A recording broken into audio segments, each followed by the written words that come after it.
Everybody, welcome to another joint collaboration, Gold Standard Podcast Network, Grant Cohn. I'm Rob Stats Guerrera. He's Grant Cohn. It's Wednesday, Grant. The Niners are 1-0 and quite possibly the best football team in the league. They just won the Super Bowl. We saw it. That's the best team. They're going all the way. If I needed to see anything, it was them beating Pittsburgh. Now, I think it's funny. I feel like a lot of people are taking some, well, go ahead. You think they're the best team in the league. Let's make the case. I'll be the skeptical Grant. You be the optimistic Rob. Let's play. You're going to be skeptical? Okay, this is new for you. I'll play that role. Just for poops and giggles. If they play their absolute best, there's only one team in the league that even has a shot to beat them, and it's because they have the best quarterback in a generation in Patrick Mahomes. Other than that, when they play their best, I don't think anybody else can beat the Niners. Mm-hmm. Okay. Why do you doubt me? They don't always play their best. And something about this team in their biggest games, Kyle Shanahan, he's like 28-3. Was it 20-10? They don't always play their best. If they're 100% healthy, playing their best, all dialed in, yeah, maybe. But that hasn't been who they are. We'll see. It was a great week one. They got like 19 more of these to go. Stay healthy. So, okay, hang on. Before we dive into this more, I want to remind everybody, like and subscribe to both YouTube channels, please, and rate, review, and follow the Gold Standard Podcast Network. If you want to support the podcast, please leave a 5-star rating and a review. It really helps us jump up the charts. So if you could do that, please and thank you. Maybe tell a friend, too, that couldn't hurt. Okay. Who do you think is better than the 49ers right now? Who I think is better than the 49ers right now? It was week one, man. I don't think that much has changed. I'm not looking at the landscape being like, man, Dallas is way better than I thought. Like, nah, the NFC is what? Seattle's worse than I thought. We can talk about that. My goodness. So, like, forget them for a second, but the 49ers, Dallas, and Philly, like last year, there might be another team that emerges, but we all know the NFC is weak. We all know those are the three major contenders. And the fact that the Niners, like, embarrassed Pittsburgh, that's really cool. Taking nothing away from that. But this season sort of comes down to how the Niners match up with Dallas and Philly, unless I'm misreading the field here. And I think the Niners match up well with Dallas, although they do look better this year, although the Niners do too. So it's interesting. You could definitely make the case the Niners are the best team in the NFC based off of week one, but I feel like you probably felt that way before week one if you're going to make that case. I just think, like, with all the stuff that went on with Lance and Shanahan and Purdy and Bosa. That's it. We forgot how good this team is. Like, they're not good. They're great when they play football. Right. It's not like they necessarily hit a new stride yesterday. It's just, or 2 days, whatever it was, Sunday. They just went back to what they were doing before Brock Purdy got hurt. Pretty much exactly what they were doing. And all the narratives all offseason were so negative. Like, they weren't good in the joint practices. They weren't good in the preseason. They had distractions. Bosa wasn't there. And it was like, okay, none of that matters. We're back to doing what they do, which is great news. Now, does that mean that they're going to win the Super Bowl? Not necessarily, because they didn't win it last year. And this is Pittsburgh, and that team looks kind of not that good. But it's also very good news to know that the Niners can absolutely not miss a beat. This guy just had elbow surgery. Those are all really good things. I do feel like certain content creators and journalists took it a step too far and were like taking these huge victory laps. Like, but hey, maybe they're right. I just look at this like, you don't want to go too strong with your takes after week one. Yes. It's a mistake, even though this team is really, really good for sure. Generic name says, can we fire Banana Hands now? Who's Banana Hands? It's the name I made up for Kyle when he was like losing, like in 2021, I want to say, when he was 3-5. I was saying that, if his name was anything other than Kyle Shanahan, people would be giving him more.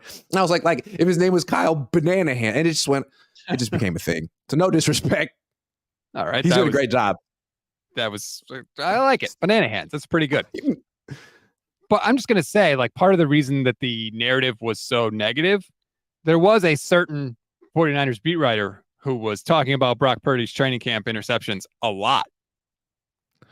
Can I say something? It was one game, man. Like, you saying he's not going to throw a pick next week? It was one game. He threw a pass directly to Patrick Peterson that he dropped. Like, that's another thing I'm kind of interested in. Everyone's like, oh, that was a bogus narrative. Man, can we let the season play out first, please? It was one game. Right. One game. That's fair. It was one game. Generic says, yay, they won. F all the terrible crap they did to Lance and others, right? No, like that still stands. But as I have said, like all the stuff they did to Lance, they're doing the opposite for Purdy. They're propping Purdy up. They're supporting Purdy. After the game, multiple players, Debo, Ayuk, at least one other player, maybe Warner, all posted stuff on social media, that picture of Brock with him on the back of his jersey. Like the support that he has now, it's like reached Jimmy Garoppolo levels in the locker room, I would say. I just think it's funny. Like, what did Brock do in this game that he hadn't done before? Nothing. He did the Brock Purdy game, which is a good-ass game. 220 yards, 2 touchdowns. It's like he did it again.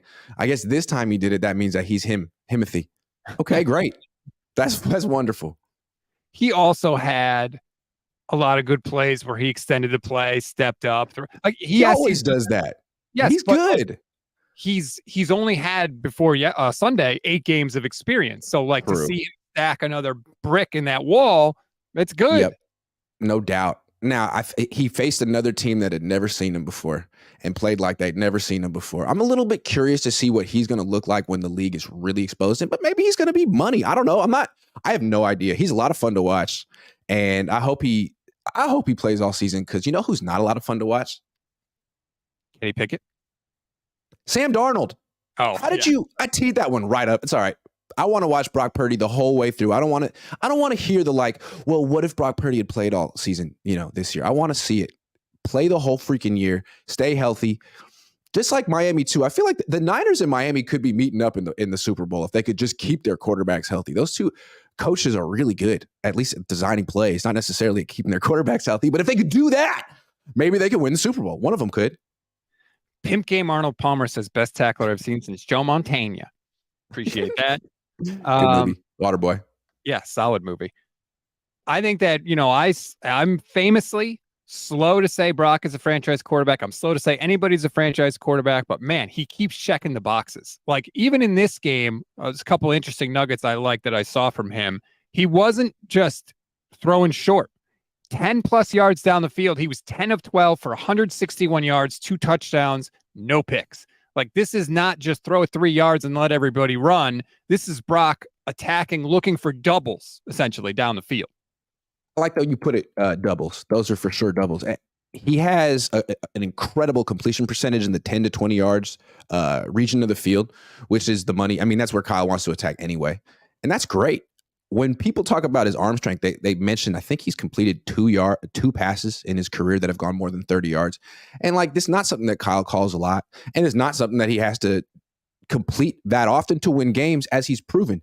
But I'm just curious to see how that plays out over the course of his career, because that's not going to be something I think he necessarily adds to his game. It's always going to be something that's not necessarily there. And I don't know how many defenses, I mean, with all these weapons on the team, all these guys who can get big yards after the catch, they can get explosive plays without the 30-yard throw a lot. Yes. Now, if he loses some of these playmakers, if he gets a big contract, he's making $40 million a year. If he goes against a team with a great defense, it might come into play. But that's like a scenario we didn't see in week 1. We saw Patrick Peterson, man.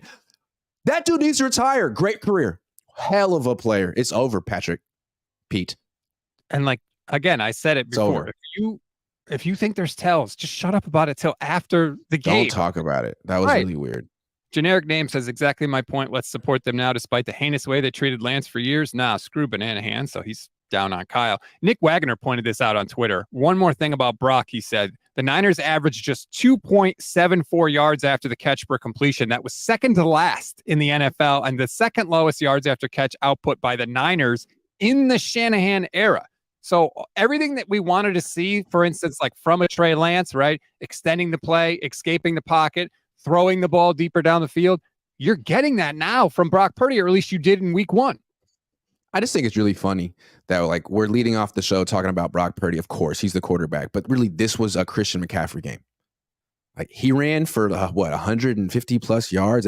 He averaged like 9 yards a carry. He had a 65-yard touchdown run right when the Steelers were kind of coming back in the game. Like, yeah, Brock was great, man, but he has the best running back in the league.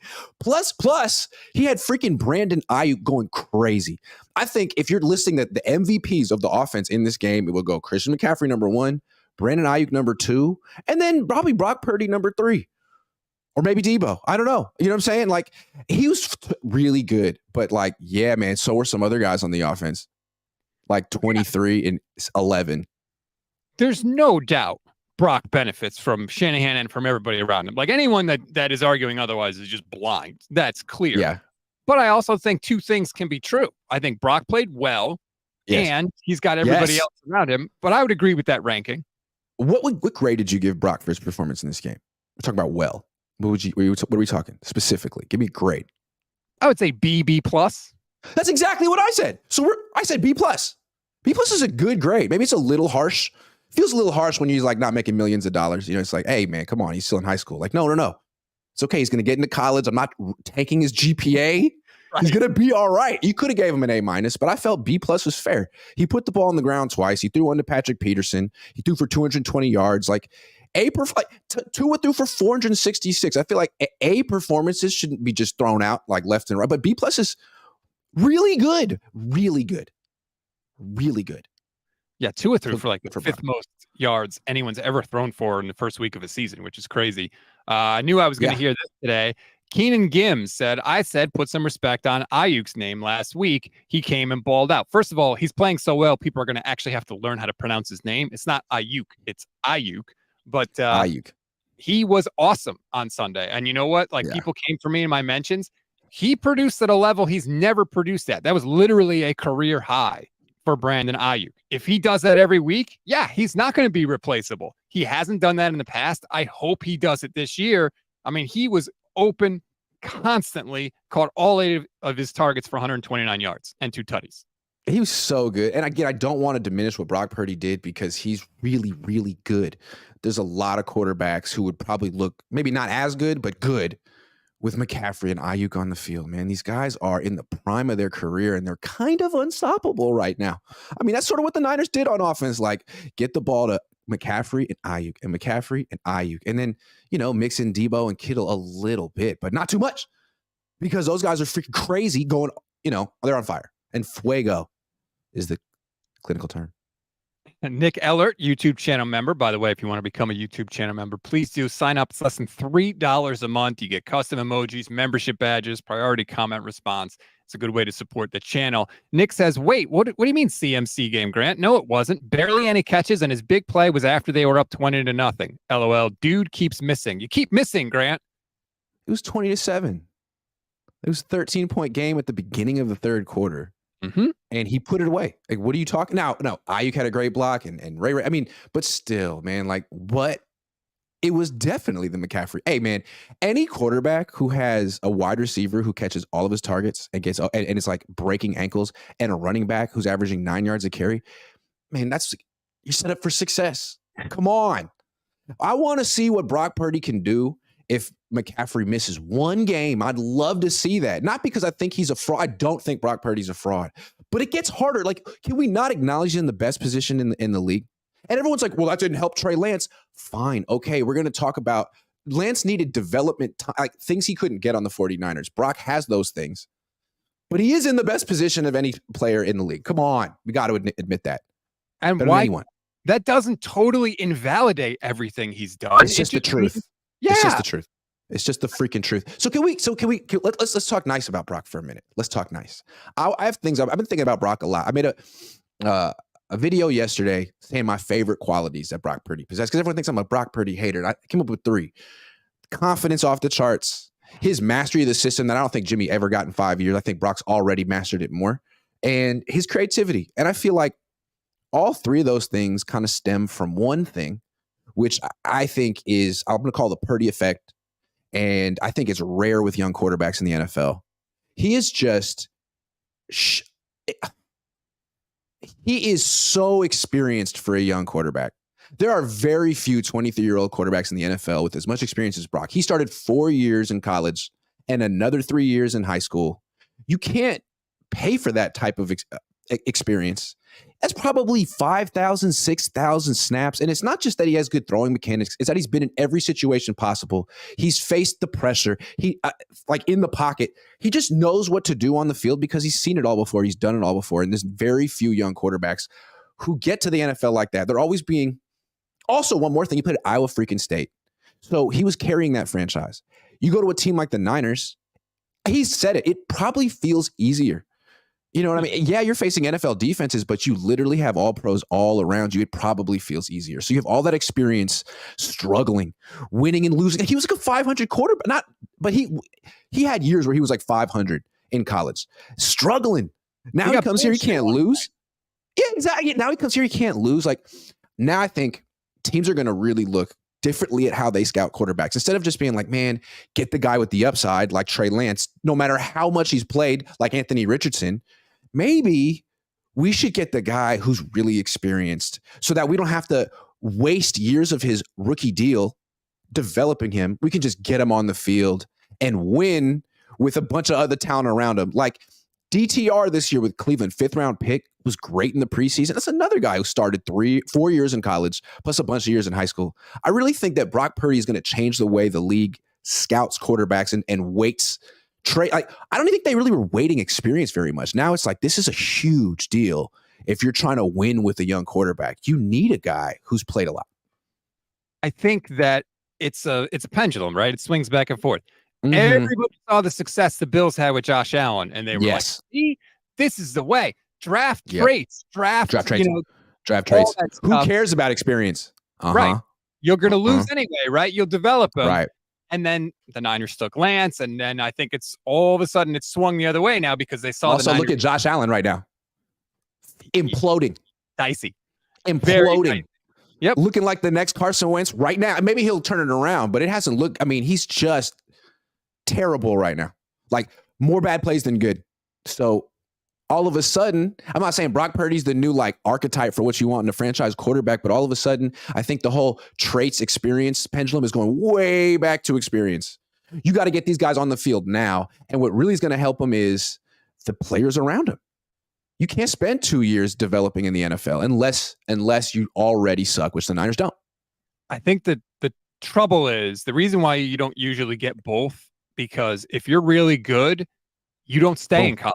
You jump. So you never get that experience. But if you have physical limitations like arm strength and size, like Brock has, you get more experience. So also, if you're really good, you go to Ohio State, you go to Clemson, you go to Alabama, you stand behind 5-star offensive linemen, you got a 5-star running back. It's easy for you. And then you get to the NFL and it's harder because you're drafted by Jacksonville, where Brock had it opposite. He went to struggle state. He was under pressure all the time. He was being blamed for them not reaching expectations. Then he comes to the NFL and it's easier. Like, that is kind of rare. And I always felt that with DTR had a sort of similar situation. Like, he went to UCLA. UCLA is not a football school. You know, he won more than you would expect a UCLA quarterback to win. Not that that's a Browns quarterback now, but I think when you get into the draft process, you're sort of kind of looking for the next Brock Purdy. Like, who does have that experience? Who could find who might actually get to an NFL team and be like, this is easier. I'm ready for this, and this is actually easier. He's one. DTR is another. Yeah, guys get touchy about that too. Kurt Warner said it was easier when he came over from the Arena League because he was like, dude, you got Marshall Faulk. Yeah. Torrey Holt, Isaac Bruce. Like, yeah, and you were ready and you fit the system and all that. But like, yeah, I could see it was a little bit easier. Let's get to some of these super chats. Nick Craig says, not trying to throw accusations, but didn't Grant say Purdy isn't really an A quarterback and will most likely always be a B or B plus quarterback in his career? Yeah.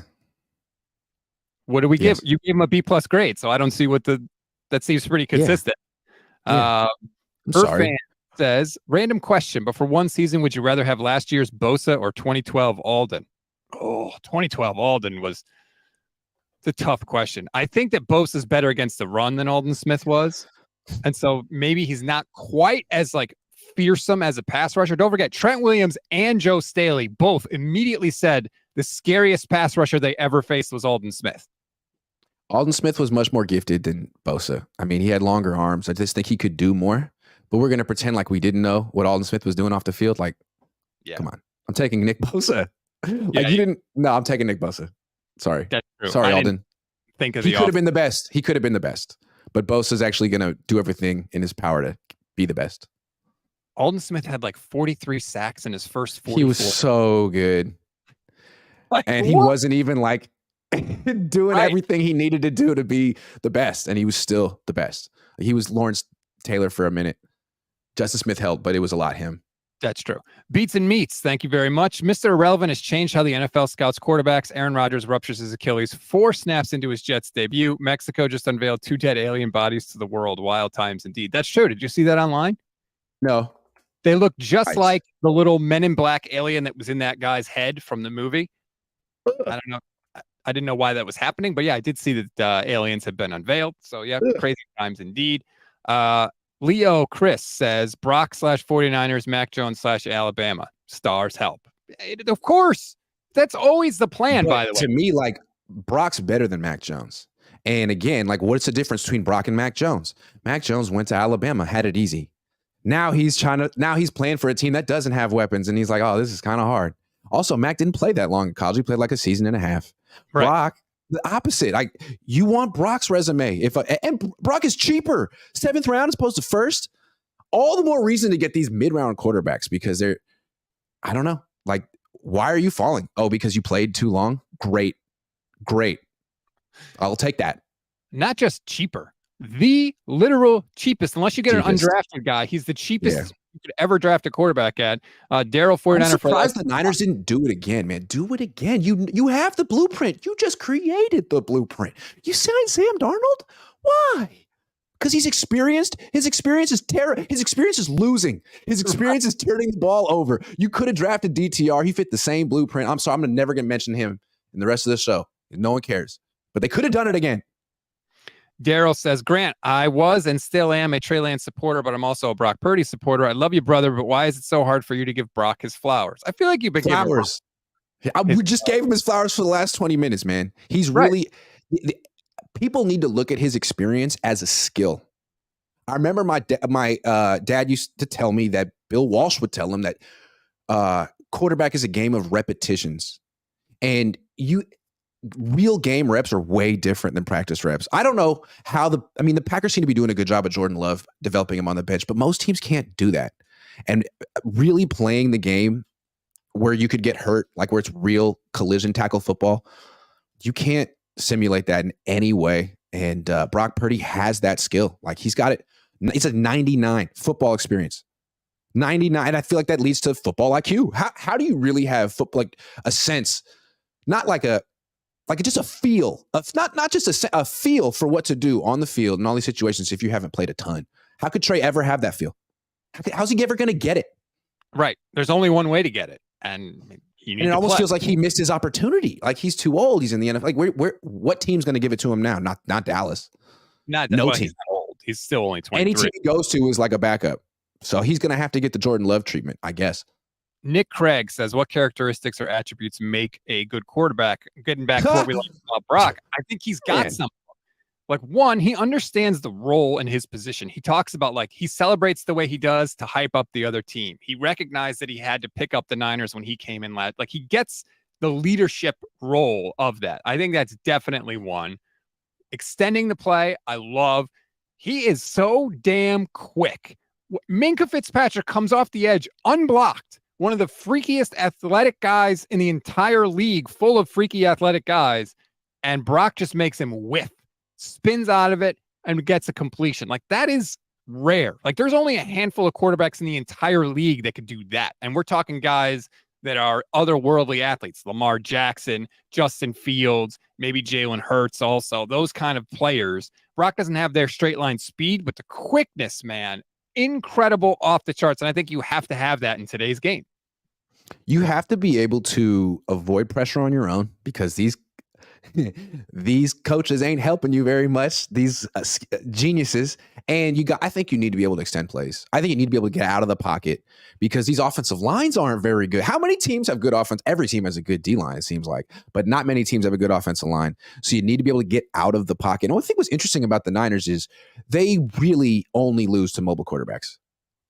And it took them such a long time to figure out, like, you kind of need a quarterback like that. And I think they were looking at that with Lance, but Brock's like that too. Brock, I think, would have success against the 49ers defense. He struggles against them in practice, because that's not really something you do in practice, scramble. But it is something you do in games. And those are the kind of quarterbacks that give the Niners trouble. It'd be kind of interesting to see Brock in a real game against the Niners defense with a good team. Leo Chris says Brock was offered by Alabama but chose Iowa State. How would Purdy have looked at Alabama with Smith, Ruggs, and Judy? Was he wouldn't really have offered played. by I'm not sure if he was offered. He wouldn't have played.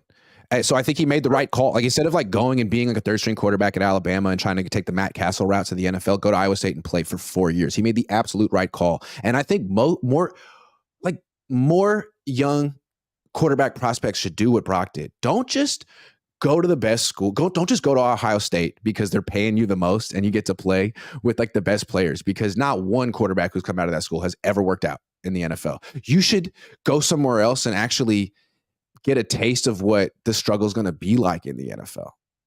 I think that it's a better call. Play more. In a weird way. Yeah.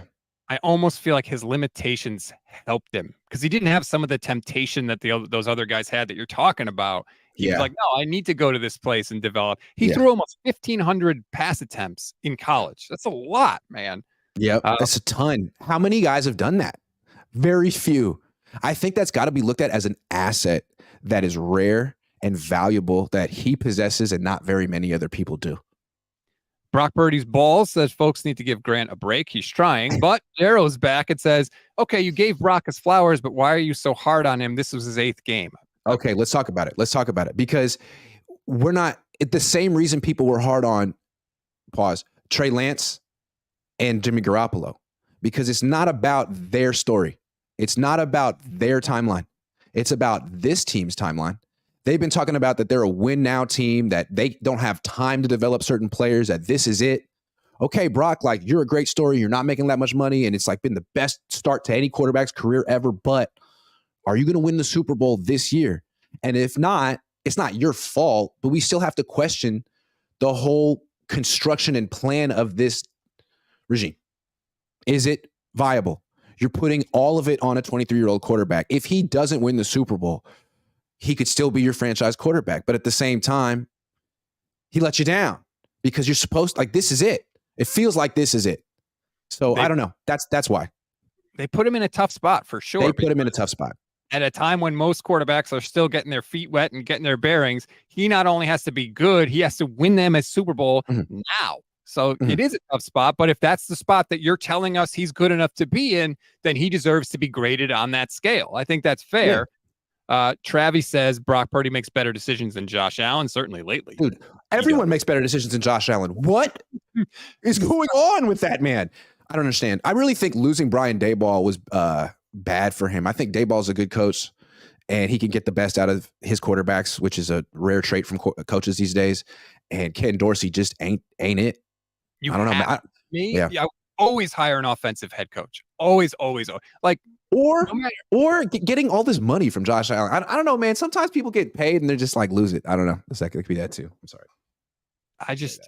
The Niners, you can say what you want with their coordinators, and I think Brian Griese has helped, but like, the system is what it is because of Kyle, and he's not going anywhere. You might have to change coordinators, but Kyle, like Andy Reid in Kansas City, like he's the system, and not having to replace that, I think, is massive for any quarterback.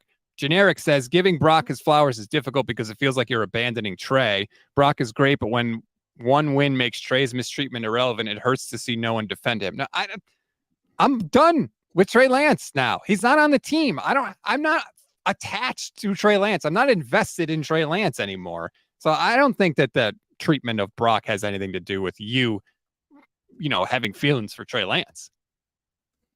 No, I don't have feelings for Trey Lance.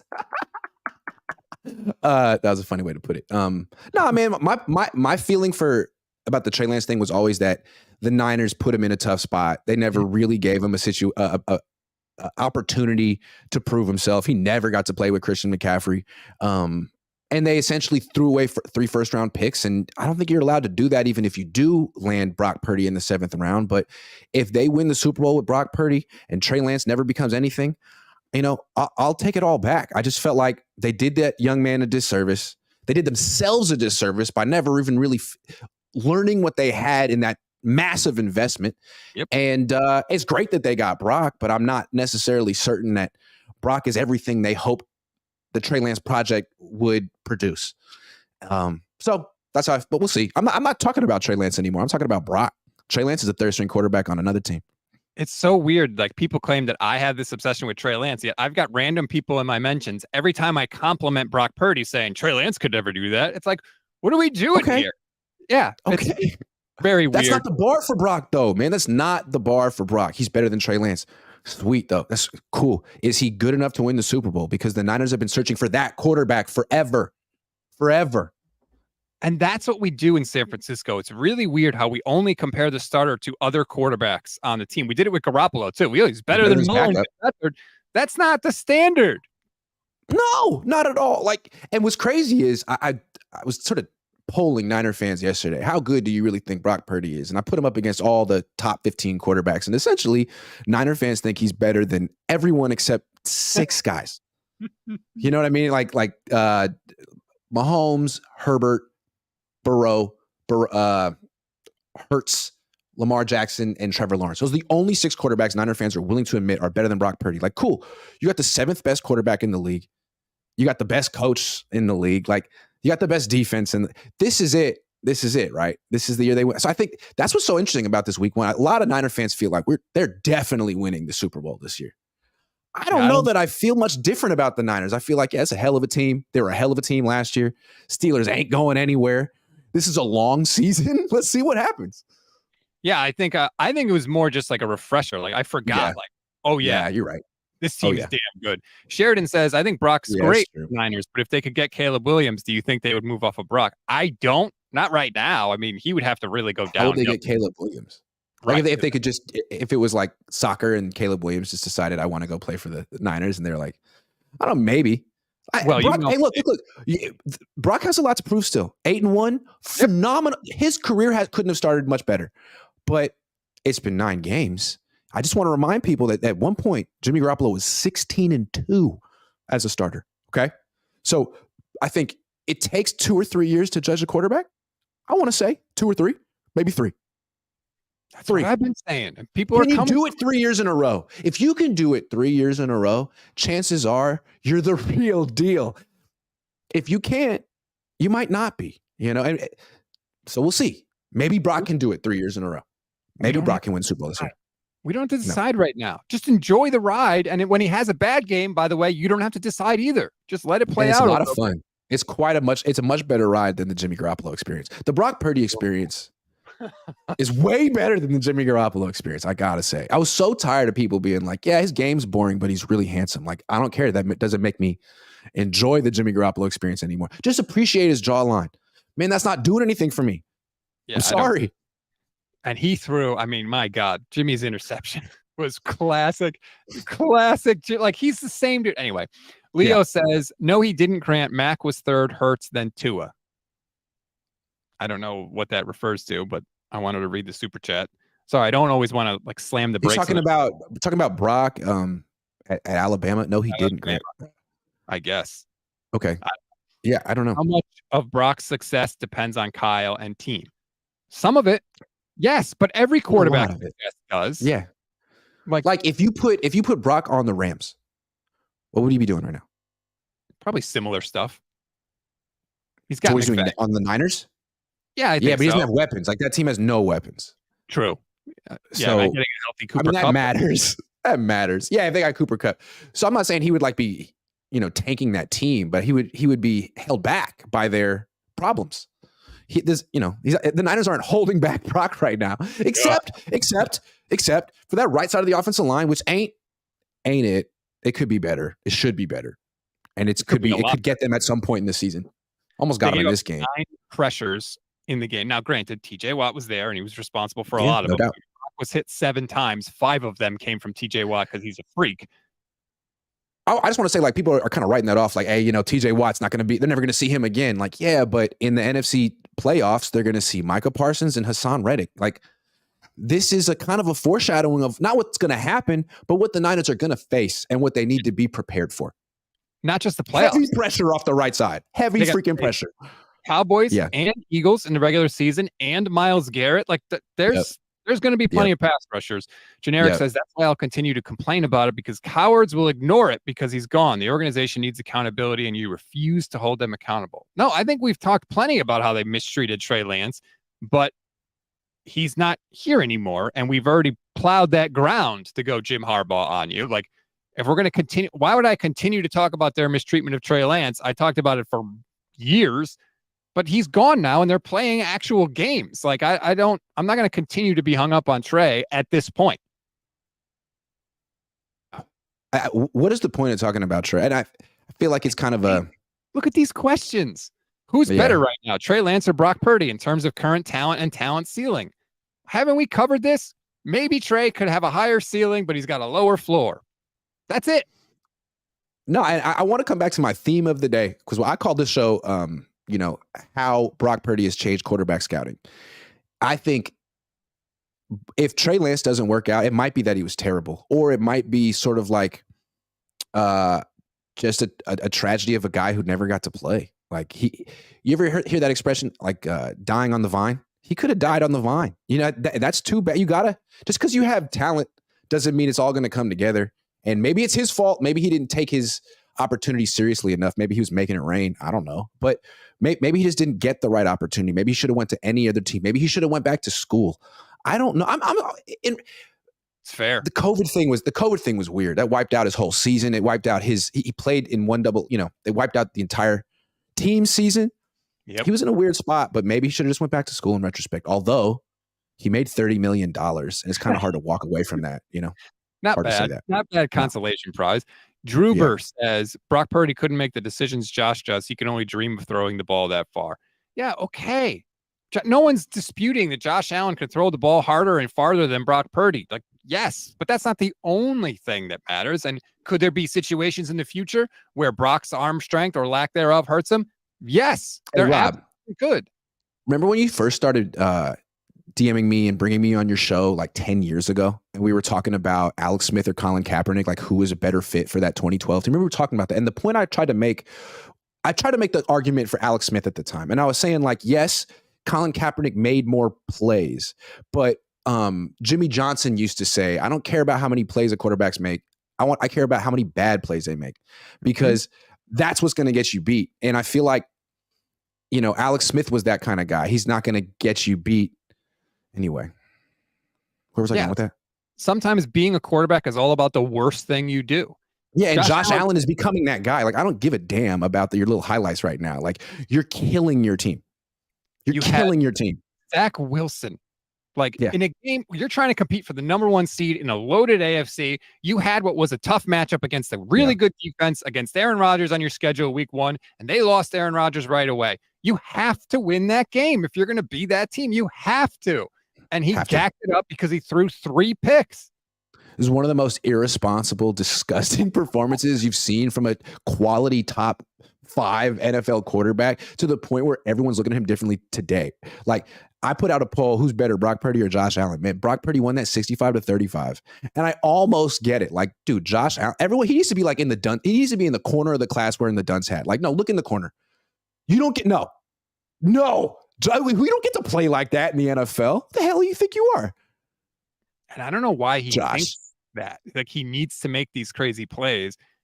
And maybe Brock is in a better spot because he knows he's surrounded by all pros, essentially, that he never feels like he's got to go above and beyond. And maybe Josh Allen still does. I mean, Josh Allen was at Wyoming. I don't know, but it's weird. But I certainly like what we got in San Francisco right now. And by the way, the defense, who we haven't really touched on 40 minutes into this show, holy God, this defense. I mean, is Fred Warner in the discussion for greatest 49ers linebacker ever? Man, he's in the discussion. There's some great linebackers. He does seem like he hits way harder than he used to. He's become much more violent, and he's still like, he must be the most gifted coverage linebacker I think I've ever seen. You just can't throw over the middle against the Niners. What other team has something like that? He's just a big, red light in the middle of the field. Like, do not throw here. It's crazy. And what an asset. I saw a piece in The Athletic. This was really cool. The Steelers constantly attacked Fred Warner in the middle of the field with shallow cross. They did it all day long, and the Niners defense shut it down. Pickett was 1 of 4 on those plays, had 1 pass picked off, and nearly had another pass intercepted. And oh, by the way, he was sacked twice. Like, I don't know why the Steelers thought that was a good game plan, but I think if you don't have an elite quarterback an elite play caller, this is what's going to happen to your defense or to your offense against this 49er team. Yeah, I would have to agree with that. Yeah, absolutely. Yeah. Brock Purdy's balls, says Stats and Cohn, are the official therapists of 49ers fans. I will happily take on that title. Johnny Tolbert says Drew Brees' lack of arm strength early in his career, but over time, arm strength improved. Can that be Purdy? I think there's some wiggle room, but he's just, Vish said it Monday. If you're waiting for it to look a certain way with Brock Purdy, you're always going to be waiting. It's never going to look like Matt Stafford or Josh Allen or these guys. It's just not. But you have to get over that and what you want it to look like and look at what is actually occurring on the field. He's a really good fit for what they have built. Like, he can do a lot of what Jimmy did. Like, all this offense is built to overcome Jimmy's limitations. Jimmy can't throw down the field. All right, get the best yak guys. So you have the best yak guys. So you can work. If any team can work around a quarterback with a weak arm, it's the San Francisco 49ers. They can. Can they win a Super Bowl that way? It remains to be seen because they haven't done it. They don't necessarily. That's the thing. Like, I'm in the Bay Area. You got the Golden State Warriors and the 49ers. Golden State Warriors have a championship formula. Sometimes they don't win the championship, but when they're healthy and they're playing their best, they absolutely should be the favorites. The Niners try to act like they're that kind of team too, but they haven't proven that their formula is a championship formula. They want to say it is. They want to say they have excuses and that, they'll be validated this year when they win it, but they still got to do it. Otherwise, I can always come back and be like, your whole formula's wrong. It's close. It's an NFC championship formula right now. And we'll see. Very close. Take the next step. Very close. Yep. Josh Dowling, this is interesting. Did you guys hear Debo say on that scramble play with Brock where he avoided Minkah Fitzpatrick that Purdy called the wrong play in the huddle and still made it work? I thought that was awesome. I didn't hear him say that Debo's doing a hit with Hey Adams every Tuesday, so there'll probably be little nuggets that come out of there. Cool. That's another thing, right? Because he still is a young quarterback. He still only has 8 games in the system, so he's gonna screw up. But if you've got the ability to compensate for that, that's what you're hoping for. That's what the Niners were hoping for with Trey Lance, that he would eventually develop. What that is? You know what that is? Experience. Experience. You know why? Because he's probably done it before. That, you know what? That's the kind of, I'm going to curse. Mark it down. File that under. And sometimes in football, shit happens. Right? Exactly. So what do? Oh, Brock knows because it's happened to him before. With Trey, everything was the first time. And it was usually the first time. Yeah. Because they were mopping people at North Dakota State every week. That's right. Mike Baker says, can we all step back and accept that once in a blue moon, a guy comes along that exceeds all expectations? The eye test says Brock has something unusual. And he already has exceeded all expectations, and he definitely has something unusual. I would agree with those things, Mike. Here's another thing that we don't want to talk about or admit. And I thought this with Kaepernick in 2012 too. We're like, well, you either have a franchise guy or you don't. It's like, what if you end up with a Nick Foles situation where maybe it works for 1 year? You'll get the Super Bowl, like maybe the stars are aligning and Brock has the right, combination of moxie and, ability to scramble around. Plus teams don't really have a ton of data on him yet. And so maybe that's a really good combination for what the 49ers need. That could be possible too. I'm not saying that. All I'm saying is we have to consider all the possibilities. Or I've heard the comparison for Brock being Russell Wilson in terms of the scrambling ability and the ad-lib ability. I know there's some differences obviously in the deep ball, but look at Russell Wilson's career. He was a 3rd-round pick, making not that much money. He had a ton of early success. He won a Super Bowl at 24 years old, 25. So, really, really young. Then he got the bag, and then he was never able to replicate that type of team success again. He put up good numbers, went to a lot of Pro Bowls. Is he a Hall of Famer? I don't think so. Borderline, probably not. But, that could be Brock. He could win a Super Bowl this year right after he turns 24 and then get labeled a franchise quarterback. Get a huge contract. They restructure the whole team to fit around their franchise quarterback. And then he sort of reveals at 27, 28 that he just wasn't that guy. And it's it was kind of right in front of us the whole time. Just like he was right in front of the Steelers. Russell Wilson's really good, but he's not perfect. He's passing up open receivers left and right from the pocket because he can't see him. And the reason he's scrambling around and extending plays is because that's what he does best. You know that.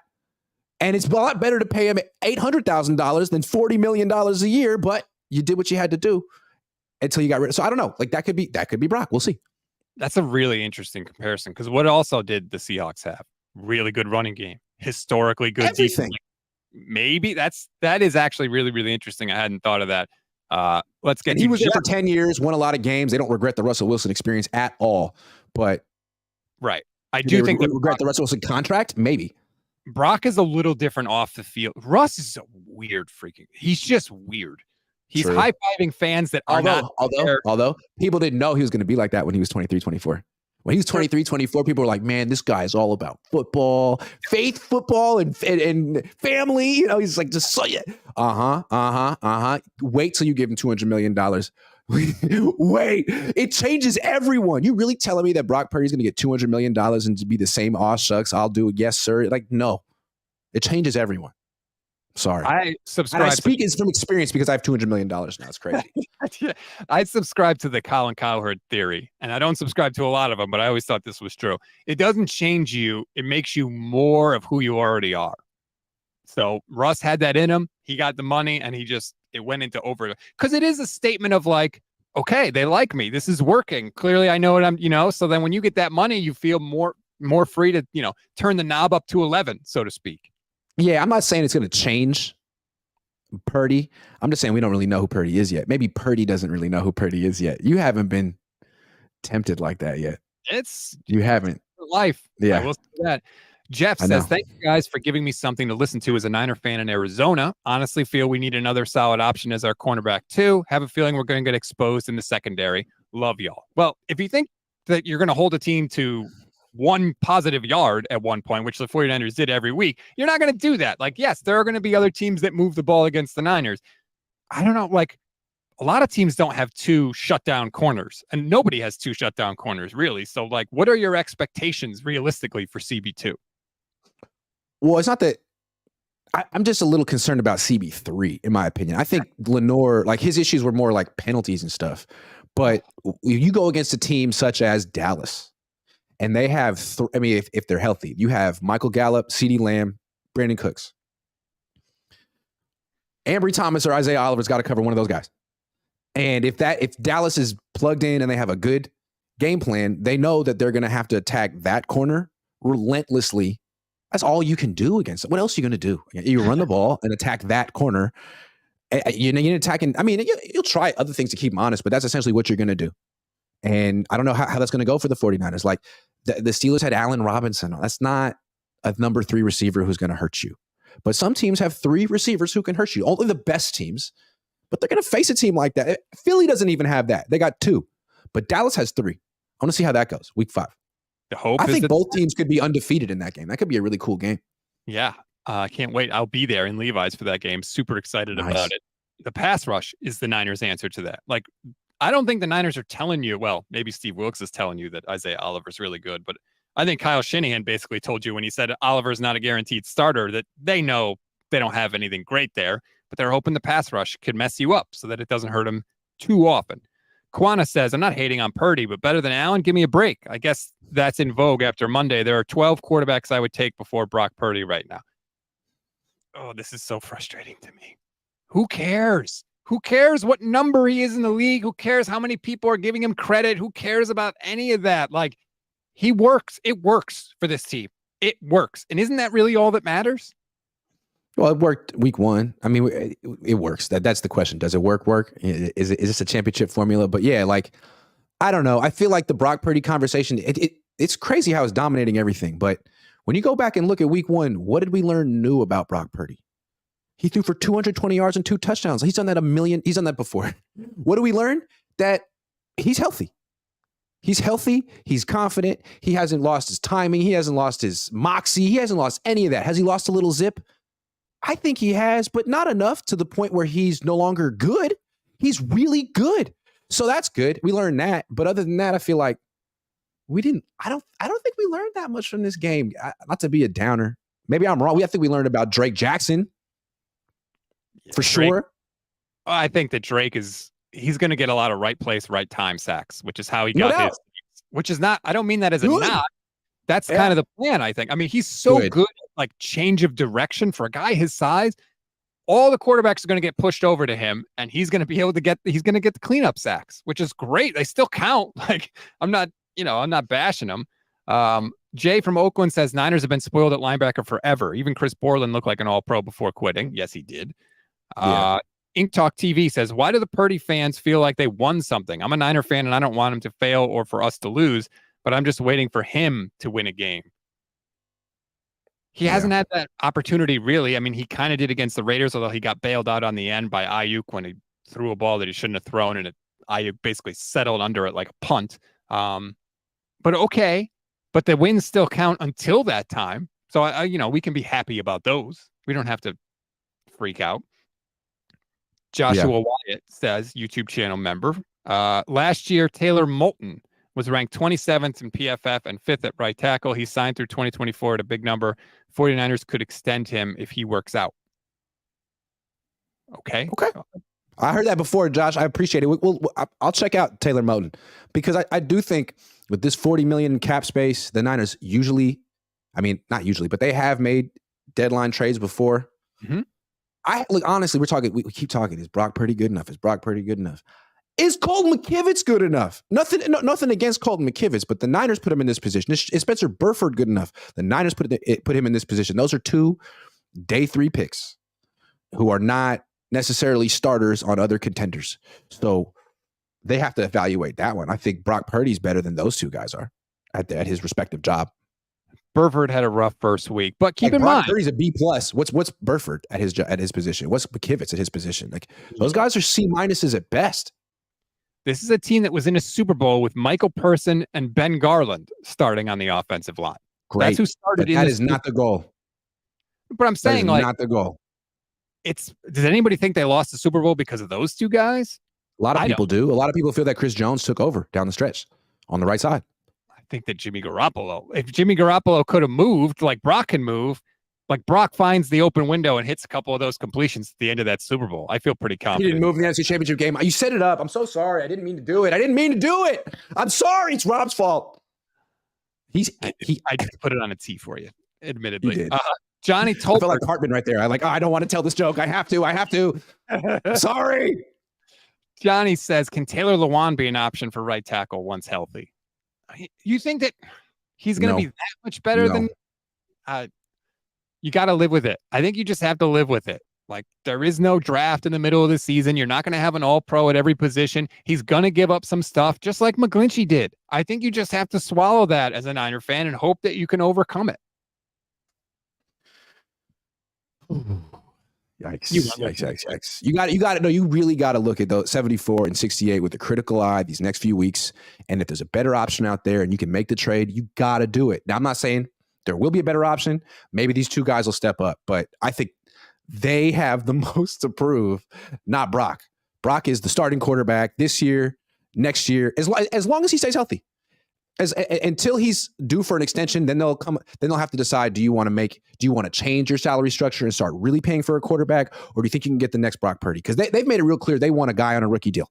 That's their whole thing, right? That's the key to their roster building strategy. Okay, well, you'll have to decide if Brock's worth changing all that, but that's way down the line.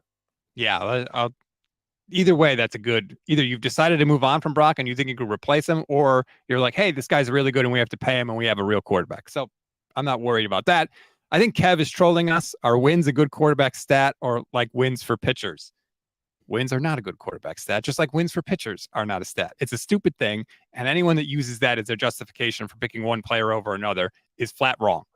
That's why the whole Brock Purdy experience is tough to evaluate, because it's like, by win-loss record, he's the greatest quarterback ever. By numbers, he's an elite quarterback. But it's a team sport, man. His team, like, not only did he have the best weapons in this game, but he was going against a team that couldn't gain a yard.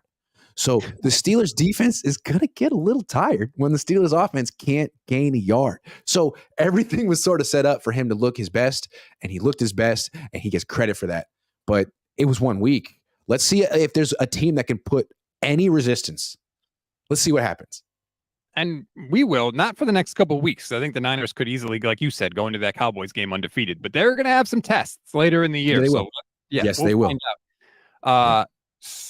Geez, how do I say this?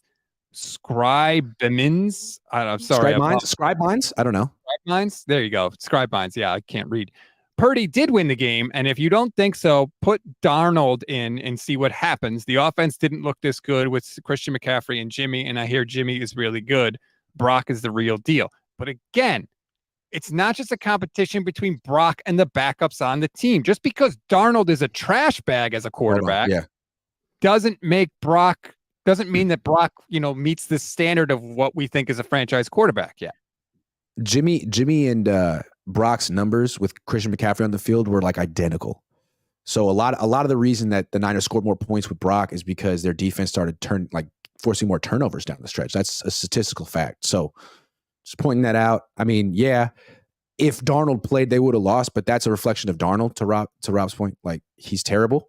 Any quarterback who's halfway decent should look more than halfway decent on this team. And Sam Darnold is not halfway decent. Maybe Trey Lance isn't halfway decent either. I think we all felt he needed time to get there. Another thing is, if you look at the field position that the 49ers had in the first half, the worst field position they ever had was the 24-yard line. They were essentially starting every drive at the 50, pretty much. It was absurd. And then they put up 20 points. Those things are connected also. It's, again, like you said, team sport. But let's just be happy that they won. Brock looked healthy. They won convincingly, and they're set up now to be in a position where they can make a legitimate run as the number one seed as long as they handle their business in the coming weeks.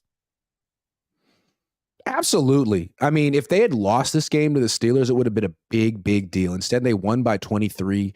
They get all the credit in the world for not just winning, but taking care of business and making a statement. They absolutely made a statement that they are picking up where they left off. They're not going to be the team that starts slow. Forget all the narratives from the offseason. And I think that's powerful. I think it also should have been expected, and I feel a little dumb that I didn't see it coming, because those teams that started slow the last 3 years didn't have Christian McCaffrey. And I don't think we're always talking about the quarterback on this team. But frankly, if this team goes anywhere this year, McCaffrey's going to be the guy who gets most of the awards. Like, he could be the offensive MVP this year. He could be that guy, offensive player of the year, whatever. So as long as he's here and as long as he's healthy, this team's going to be scoring a lot of points. This team's going to have a really good offense. This team's going to win a lot of games. It's going to be a lot of fun. Make sure you stick with us for all of it. By the way, Mike says, I'm going to miss Grant picking on Mike McGlinchey. Don't worry. I'm sure you'll find a new person to pick on. I think you may already have found it in Colton McKivitz and Spencer Burford. No, I don't want to pick on Colton McKivitz. I think why people are so protective of Brock. It's one thing to pick on a first-round pick or a guy making $30 million a year. It's another thing to pick on seventh-round pick, 23-year-old guy making $800K. Like, that almost feels like, hey, man, you're picking on a college player. What the hell? Like, this guy's almost doing this for free. And I understand that. And I think that's important to remember. Can't go too easy on Brock Purdy because you are a starting quarterback on a team that's supposed to win a Super Bowl. But Colton McKivitz, it's like, man, that's the team putting you in that situation. They gave him $1.5 million and said, we think he's a good starter. Like, well, the contract doesn't say that you think he's a good starter. So why are you doing this? But okay. Yeah. Don't forget, but I'm not trying to make it personal with Colton McKivitz. That's not fair at all. He should be a swing tackle. Who is it personal with? I want to make it personal with someone. Who's it personal with? George Kittle. You. Number 99 on defense seemed to get a little personal. Yeah, but we shook hands. Honestly. We shook hands. I got nothing against Javon Kinlaw. I want nothing but good things for him. Seriously. I don't care. I don't know if he wants nothing but good things for me, but that's neither here nor there. Like, I want nothing but good things for Javon Kinlaw. We shook hands and we've honored what we shook on. To this day. He played pretty well, too. Had a nice game. He absolutely did. Shout out to Javon Kinlaw. Like and subscribe to both YouTube channels, the Gold Standard Network YouTube channel and Grant Cohn's YouTube channel. And please rate, review, and follow the Gold Standard Podcast Network. We do live shows every single day of the week. We've got 49ers in 5 daily updates for you. We are all over it here, just like Grant is on his channel. Grant, it's nice to recap a win. Hopefully we're doing the same thing next Wednesday. It's absolutely nice to recap a win. We got 2 more super chats at the buzzer because you told people it was over and they're trying to extend the show. Jeremy Price. Sorry. Marco says, Sam is cheeks. If Purdy gets hurt, it's over. I agree. Elon says, lies. Jimmy and Brock are not the same. 13 points versus the Saints. There was no McCaffrey in that game, though. Listen to what Grant is saying. And Jeremy says, Big Grant, what up? Feels good that there are no more controversies. Niner gang, let's go. Week 5 couldn't come quicker. There might have been a McCaffrey in that Saints game. All I'm saying is, still, Jimmy's numbers were identical. His quarterback rating was identical to Brock's. So I think Brock is better in the red zone than Jimmy. Like Jimmy's not as great in the red zone, but still. Oh, there was a McCaffrey in that Saints game. He played that game. He played that game. Yeah. Sorry. My fault. I was wrong. I'll take the L. I'll take Brock over Jimmy, but I don't know if it's that big of a difference. I'm sorry. Yeah, I'll take Brock over Jimmy for sure. Anyway, For sure. enjoy the rest of your Wednesday, everybody. Have a good